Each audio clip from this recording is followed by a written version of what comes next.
LIC music purchase mix by Deepak दीवाना।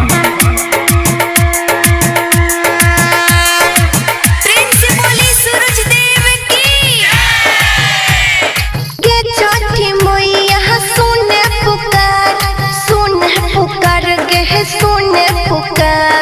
के छठी मैया सुने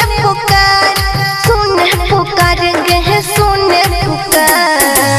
अइलो ये गो बजनिया के झिनिया के करो तोहर पूजनिया गे अइलो ये गो बजनिया के झिनिया के करो तोहर पूजनिया गे छठी मैया सुने पुकार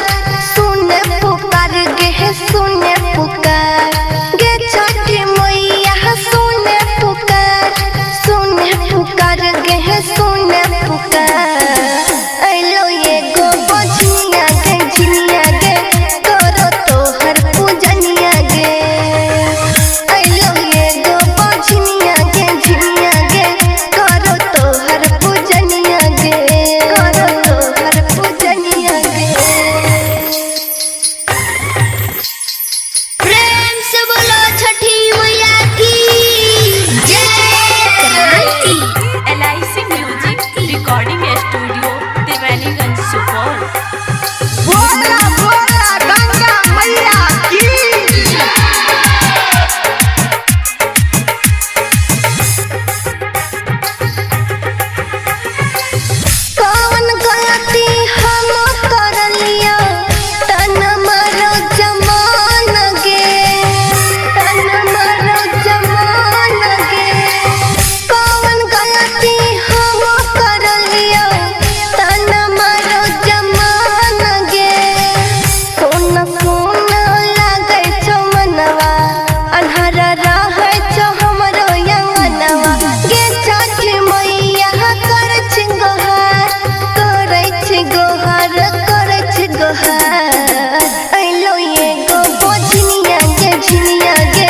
करो तोहर पूजनिया गे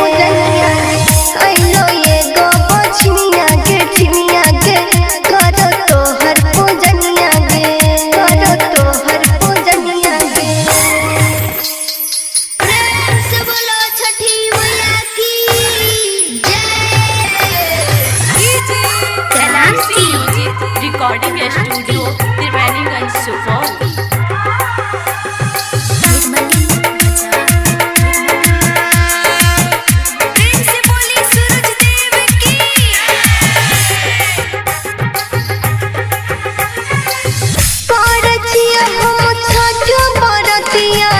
पूरा कर दे राज गे पूरा कर दे राज गे करछिया हम छठ बरतिया पूरा कर दे राज गे इमरानी राज रंजन करला अइलो गे तोहर पूजन लागै छ सुनसान घर दुआर गे बजनिया के झिनिया गे करो तोहर पूजनिया गे अइलो ये गो बजनिया के झिनिया गे करो तोहर पूजनिया गे LIC music recording studio Triveniganj Supaul.